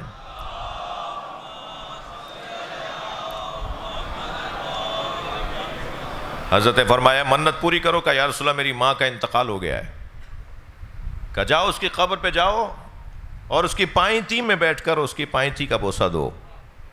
کہا یا رسول اللہ میری ماں کی قبر کا مجھے نہیں پتا۔ اب یہاں میں اپنے بڑے شہروں میں رہنے والوں سے کچھ ایک جملہ ضرور کہوں گا۔ یہ بڑے شہروں میں رہنے والے بڑے شہروں کی لذتوں کو تو یقیناً حاصل کرتے ہیں، مگر مصیبتوں پر بھی غور کریں۔ سخی حسن قبرستان، فلاں قبرستان، فلاں قبر، جگہ ہی نہیں ہے۔ مولانا میں قبرستان گیا، گورکن نے میری ماں کی قبر میں ایک اور قبر بنا دی۔ تو اس شخص سے پوچھا تو جائے کہ تم گئے کتنے دن بعد تھے؟ ہاں مولانا گیا 4 سال بعد تھا۔ جو 4 سال بعد اپنی ماں کی قبر پہ جا رہا ہو، پھر بھی الزام گورکن کو ٹھہرا رہا ہے، پھر بھی الزام اس کو دے رہا ہے کہ اس نے میری ماں کی قبر میں کسی اور کی قبر بنا دی۔ یہ بڑے شہروں میں مسافتوں کی وجہ سے، مصروفیتوں کی وجہ سے، ٹریفک کے مسائل اور 50 مسائل، ہم چھوٹے شہروں کی نسبت ہر شب جمعہ بھی نہیں جا پاتے اپنے مرحومین کی قبروں پہ۔ چھوٹے شہروں میں تو بعض لوگ روزانہ جاتے ہیں اپنے مرحومین کی قبروں پر، پیدل کے رستے ہوتے ہیں، نزدیک نزدیک قبریں ہوتی ہیں، نزدیک نزدیک قبرستان ہوتے ہیں، لیکن یہاں میں اہتمام بڑھانے کی ضرورت ہے۔ ماں کی قبر، کہ یا رسول اللہ مجھے ماں کی قبر کا نہیں پتا۔ حضرت فرمایا اپنی انگشت شہادت سے نشان بناؤ، تصور کرو یہ تمہاری ماں کی قبر ہے، اور اس کی پائنتی جا کر بیٹھ جاؤ اور وہاں بوسہ دے دو، تم نے گویا اپنی منت پوری کر لی۔ پیروں فقیروں کے مزاروں پہ جا کے حاجات طلب کرنا یقیناً درست ہے، لیکن اگر اللہ نے ہمارے گھر میں ہی پیر دیا ہوا ہو، ہمارے گھر میں ہی مرشد دیا ہوا ہو، پتہ نہیں اس پیر اس مرشد کی دعا قبول ہوگی بھی یا نہیں ہوگی ہمارے حق میں، مگر یقین ہے کہ ماں اگر اولاد کے حق میں دعا کرے تو اللہ اس ماں کی دعا کو سنتا ہے۔ امتحان ہے، آزمائش ہے، رشتوں کی آزمائش ہے، رشتوں کا امتحان ہے۔ یوں تو ہر ماں ہے، مگر وہ ماں جو ایک دن روتے ہوئے سرکار سے فرماتی ہے بابا یہ بچہ جو میرے ساتھ ہے یہ مجھے رلاتا ہے۔ جناب زہرا فرماتی ہیں بابا یہ بچہ حسین مولا، یہ جو بچہ میرے ساتھ ہے یہ مجھے رلاتا ہے۔ کہا فاطمہ یہ تمہیں کیسے رلاتا ہے؟ بابا یہ کہتا ہے ان العطشان، بابا اماں میں پیاسا ہوں۔ ایک اور جملہ کہہ دوں، بابا یہ کہتا ہے ان العریان، اماں میں وہی ہوں جس کے ابا اتار کے لے جائیں گے، جس کی نالینیں اتار کے لے جائیں گے، جس کا امامہ اتار کے لے جائیں گے۔ رونے والوں بڑا سخت منظر تھا کربلا میں، جب خیمے لوٹ رہے تھے نا، تو ایک خبیث ایک یزیدی سپاہی کہتا ہے کہ میں جب پہنچا تو سب لٹ چکا تھا، تو لوٹنے والوں میں سے ایک شخص کو میں نے آواز دے کر کہا کہ کسی خیمے میں کیا کچھ بچا ہے جو میں لوٹ لوں؟ تو اس نے کہا نہیں خیموں میں تو کچھ نہیں بچا، حسین کا لاشا لوٹا جا رہا ہے۔ اجرکم اللہ، اجرکم اللہ۔ جن کے مذہب میں رونا جائز ہے تکلف کر کے نہ روئیں۔ میں 2-3 منزلیں لوں گا، میرے بھائی فرحان آ چکے ہیں، نوحہ پڑھیں گے۔ وہ کہتا ہے کہ میں دوڑا حسین کے لاشے کے قریب پہنچا تو میں نے کیا دیکھا، حسین کا لاشا بھی لوٹا جا چکا۔ کوئی امامہ لے گیا، کوئی ابا لے گیا، کوئی نالینیں لے گیا، کوئی حسین کی تلوار لے گیا۔ اجرکم اللہ۔ کہتا ہے میں نے دیکھا حسین کے بدن پہ کچھ نہیں ہے، صرف ایک پھٹا ہوا کرتا ہے، ایک پھٹا ہوا کرتا ہے جو حسین نے پہنا ہوا ہے۔ تو کہنے لگا، میں سوچنے لگا کہ اس کرتے کی تو کوئی قیمت نہیں ملے گی، اگر یہ کرتا میں لے گیا اور میں نے جا کے کہا یہ کرتا لایا ہوں حسین کے بدن سے تو اس کی تو کوئی قیمت نہیں ملے گی. تو کہتا ہے اچانک میری نگاہ گئی کہ حسین نے اس کرتے کو روکنے کے لیے کمر پہ پٹکا باندھا ہوا ہے. تو کہتا ہے مجھے خیال آیا کہ ہاں اس پٹکے کی قیمت ملے گی. غربت دیکھ رہے ہیں امام حسین کی, مظلومیت دیکھ رہے ہیں نبی زادے کی. وہ کہتا ہے میں نے سوچا کہ ہاں اس پٹکے کی قیمت مل جائے گی. کہتا ہے میں بیٹھ گیا حسین کے لاشے کے برابر میں. میں نے چاہا کہ وہ پٹکا کھولوں, میں نے دیکھا کہ 2 گرہیں حسین نے لگائی ہوئی ہیں. کہتا ہے میں نے ایک گرہ کھولی تو حسین کا ہاتھ اٹھنا شروع ہوا. کہتا ہے پہلے تو مجھے تعجب ہوا کہ یہ تو مارے جا چکے ہیں, ان کا ہاتھ کیسے اٹھ رہا ہے. میں گرہ کھولنے لگا تو وہ ہاتھ گرہ پہ آ کے رک گیا. کہتا ہے میرے اندر طاقت کم نہیں تھی, میں نے مکمل طاقت سے چاہا کہ حسین کا ہاتھ اس گرہ سے ہٹاؤں, مگر حسین کا ہاتھ ہٹتا نہیں تھا. سنیں گے زدارو, آگے کا جملہ سنیں گے. آیت اللہ نظری منفرد نے قصہ کربلا میں اس واقعے کو لکھا ہے. وہ کہتا ہے میں نے مکمل طاقت سے چاہا کہ حسین کا ہاتھ گرہ سے ہٹاؤں تاکہ گرہ کھولوں, تو ہاتھ ہٹ نہیں رہا تھا, تو میں نے خنجر نکال کے حسین کا ہاتھ کاٹ دیا. رونے والوں کیسے دیکھا ہوگا زینب کبریٰ نے, اجرکم اللہ. وہ ماں جو اس دنیا میں آنے سے پہلے امام حسین کے ساتھ گریہ کر رہی ہیں, اور پھر جب دنیا میں آئے, ابھی آپ نے شعبان کی 3 تاریخ کو یہ قصہ اور یہ پوری داستان جو امام کے آنے کی داستان ہے, نبی سرکار حجرے کے باہر مسلسل منتظرانہ چہل قدمی فرما رہے ہیں اور انتظار میں ہے کہ کب مجھے آ کر میرا بچہ گود میں دیا جائے. کہ اس سے پہلے کہ آ کر خبر دی جاتی, سرکار نے وہیں سے آواز لگا کے کہا میرا حسین مجھے دے دو. تو جناب ام الفضل نے, جو حضرت عبداللہ ابن عباس کی زوجہ ہیں, حضرت عبید اللہ ابن عباس کی ماں ہیں, وہ کہتے ہیں کہ ابن عباس کی ماں ہیں, عبداللہ ابن حضرت عباس کی زوجہ ہیں, عبداللہ ابن عباس کی ماں ہیں. وہ کہتی ہیں یا رسول اللہ میں اس کو نہلا کر لے آؤں. تو حضرت نے فرمایا جسے قد نظفہ اللہ, جسے اللہ نے پاک بنا کے بھیجا ہو, تم اسے کیا پاک کرو گی, تم اسے کیا نہلاؤ گی. جیسا میرا بچہ آیا ایسے میری گود میں دے دو. جب نبی کی گود میں لے جا کر امام حسین کو دیا گیا نا, سنیں گے عزادارو, زہرا بی بی سامنے سے دیکھ رہی ہیں, نبی نے وہ جو کپڑا لپٹا ہوا تھا اسے کھولنا شروع کیا. کپڑا جو امام حسین پہ لپٹا ہوا تھا نا, اسے کھولنا شروع کیا. امام حسین کے بدن مبارک کو دیکھا, کبھی پیروں کو دیکھ کے روتے ہیں, کبھی ہاتھوں کو دیکھ کے روتے, کبھی سینے پہ ہاتھ پھیر کے روتے ہیں, کبھی پیشانی پر بوسہ دے کے روتے ہیں. اور حتیٰ یہ ہے کہ آپ نے امام حسین کو سینہ بے زمین کیا, پشت پہ بالا کیا, اور امام کی پشت کے اوپر ہاتھ پھیرتے ہوئے رونے لگے. تو دور سے جناب زہرا نے دیکھ کر فرمایا بابا کیا میرے بچے میں کوئی نقص ہے, کیا میرے بچے میں کوئی نقص ہے جو آپ ایسے دیکھ دیکھ کے رو رہے ہیں. فرمایا نہیں زہرا, یہ وہی بچہ ہے جس پہ گھوڑے دوڑائے جائیں گے. یہی تو وہ حسین ہے کہ جس کے سر کو کربلا کے میدان میں کاٹ دیا جائے گا. میرا بچہ بے گور و کفن رہے گا, میرے بچے کو پیاسا مار دیا جائے گا. عزادارو ہو گئی مجلس, آپ نے گریہ کر لیا. وہ ماں کہ جو اس وقت سے حسین کو روتی آ رہی ہے, وہ ماں جس نے حسین کو جوان کیا, پالا پوسا. روایت کہتی ہے کہ جب جناب زہرا امام حسین کو گود میں لے کے چکی چلاتی تھی نا, ایک ہاتھ میں ایک طرف جناب امام حسین ہوتے تھے, دوسرے ہاتھ سے چکی پیس رہی ہوتی تھیں, آٹا پیس رہی ہوتی تھیں. تو ایک کیفیت ایک دن ایسی بھی ہوئی کہ مولا علی فرماتے ہیں کہ میں گھر میں داخل ہوا, زہرا چکی چلاتے چلاتے سیدہ کو نیند آ گئی ہے. حسین گود میں ہیں اور چکی خود بخود چل رہی ہے. تو امام مولا علی فرماتے ہیں میں باہر آیا اور نبی سے آ کے کہا یا رسول اللہ گھر میں یہ منظر دیکھ کر آیا ہوں. تو آواز آئی اے علی, جبریل کو اللہ نے بھیجا ہے کہ سیدہ کو نیند آ گئی ہے, کہیں ایسا نہ ہو حسین اٹھ جائے, جاؤ جا کے سیدہ کی خدمت کرو. اجرکم اللہ اجرکم اللہ. ایسے اس بچے کو جوان کیا. اور پھر ایک وقت ایسا آ گیا کہ سیدہ زہرا نے بلا کر کہا زینب میں تمہیں 5 کفن دے رہی ہوں, ان کفنوں کو سنبھال کے رکھنا. دیکھو یہ کفن میرا ہے, دیکھو یہ کفن تمہارے بابا علی کا ہے, دیکھو یہ کفن تمہارے بھائی حسن کا ہے. اور پھر آخری کفن کو فرمایا یہ بھی تمہارے بھائی حسن کا ہے. سارے کفن جناب زینب کے حوالے کیے, مگر کوئی کفن امام حسین کے نام کا نہیں تھا. تو فوراً جناب زینب نے سوال کیا اماں بھائی حسین کا کفن کون سا ہے؟ کہ زینب تمہارا بھائی بغیر کفن کے دفنایا جائے گا، حسین کا کفن جنت سے نہیں آیا، میرا بچہ بے گور رہے گا، میرا بچہ بے کفن رہے گا۔ الا لعنت اللہ علی الظالمین فسیعلم الذین ظلموا ای منقلب ینقلبون۔ یا اللہ مرحومہ کی مغفرت فرما، کی کوتاہیوں سے درگزر فرما، انہیں اعلیٰ علیین میں مقام عطا فرما، جنت الفردوس میں جگہ عطا فرما، پسماندگان کو کار خیر کی توفیق عطا فرما، امام زمانہ کے ظہور میں تعجیل فرما۔ سورہ فاتحہ۔